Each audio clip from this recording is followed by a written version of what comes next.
Alright, so once again, I'm going to be showing you another commonly used Excel function that is very useful in reports, and it's called the average function. And just like how it sounds, it calculates the average of a group of values.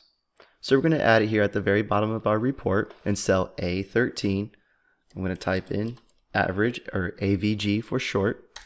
Click tab to go to the next cell, and we're going to start by typing in the equal sign and then average. Go ahead and give average a double click.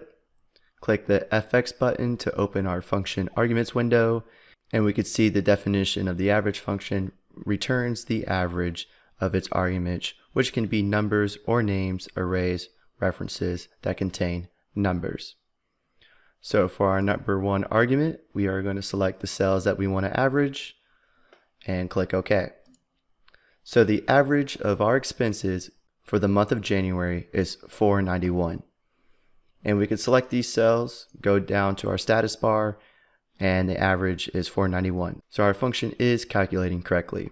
And from here, we know how to copy this function across the columns. So we're just going to click and drag the fill handle to get the average for each month. So the average for January was $491. The average for February was $464.